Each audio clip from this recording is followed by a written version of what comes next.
Hey, it's Joey for Digital DJ Tips, and welcome to your feedback. In this episode, the question is, how do you deal with imposter syndrome when it comes to DJ?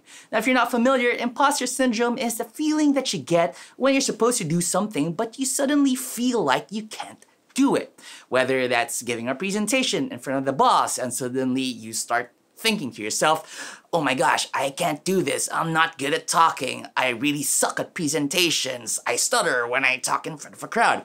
That's imposter syndrome at work. Or even something like having dinner with your in-laws. Oh, my mother-in-law hates me, or my father-in-law thinks I'm a no good son of a gun. That's the imposter syndrome at work. Or of course, like with DJing, if you get in front of a crowd and suddenly you feel like you can't do it, your hands start shaking, you start having cold sweats, and you start telling yourself, oh my god, what am I gonna play in front of these people? I don't even know what I'm supposed to be doing here. There are a ton of other better DJs. Why me? Why me? I'm gonna mess up, etc., etc. So again, imposter syndrome at work. Imposter syndrome happens to the best of us. It's a normal occurrence. No matter how good you are, sometimes you're gonna feel a little bit insecure about your capabilities. You're gonna have some bouts of self-doubt. That's all part of being human. The last time I experienced imposter syndrome was a couple of months back. I was asked to DJ a wedding at a private island somewhere here in the Philippines.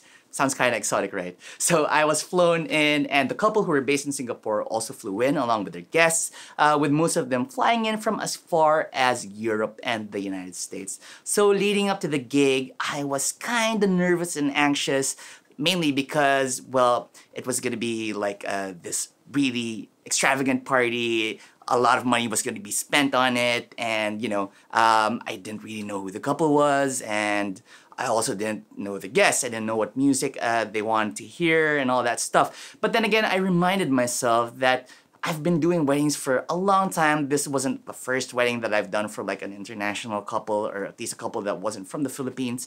And also, I've been DJing for, 2 decades now. So having those things, reminding myself of those things and reminding myself of the stuff that I've already accomplished in the past helped me get over those anxieties and those fears. And I just had to remind myself that I needed to prepare really well for the wedding. And that involves asking the bride and groom what songs they want to hear, asking the bride and groom what songs they don't want to hear, which is sometimes even more important, and then creating all of my playlists. So that helps calm my nerves and also gives me a little bit more confidence going into the gig. Now, another thing that really helps me, or that really psychs me up before a show, is I listen to a song that gets me going. So even though I'm tired during the day, or like I came from a long afternoon of work and then suddenly I have to do a gig at night, if I'm feeling really down and tired, I just play a song, and that song gets me in the right mood. It puts me in the right frame of mind, and basically listening to that song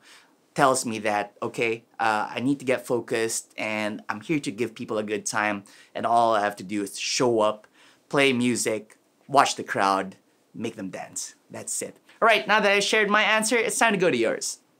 All right, our first answer comes from Daryl Osborne, and he says, I always spend a couple of hours, maybe not entirely at one time, creating a general playlist of tracks covering most genres. That has always given me the confidence going in, and then I add or remove tracks as I read the crowd. Thanks for that, Daryl. Moving on to the next. This one's from Rhythm Dojo. I had a situation where a PA guy I know had a gig booked at the local mayor's office for an official function for the mayor. He felt uncomfortable and called me in. I was nervous too, topped off by being told by a junior staffer that I had to be careful and there were too many dignitaries and foreigners, so don't make the music too lively. Ultimately, I trusted my gut and read the crowd and energy. After the initial dinner and cocktails, I slowly ramped things up with some choice top 40, vocal, and remixes, and had everybody dancing, including the mayor and diplomats. I was personally complimented by many of the guests, including the mayor and deputy mayor. So in short, prepare your playlist liberally, read the crowd and energy, and trust your gut. Thanks for that, Rhythm Dojo. And finally, this one is from Andy Rose. My advice is to remember that you are a DJ. After DJing weddings for 6 years, I couldn't stand listening to wedding style music outside of work. If you are like me, you listen to a lot of other stuff too. Just be confident that others will dig it too. As for the nerves, this is going to sound silly, but when you are on the way to the event, sing the first song as loud as you can in the car. I find when you confidently get through the first song, the rest slides into place. Oh, we have a similar technique there, Andy. Thanks for that. So what about you? How do you handle imposter syndrome before a DJ gig? Let me know in the comments section below. Hit the thumbs up icon if you like this video and hit that subscribe button if you're not a subscriber yet. My name is Joey. Thank you for checking out this week's Your Feedback. I'll see you next week.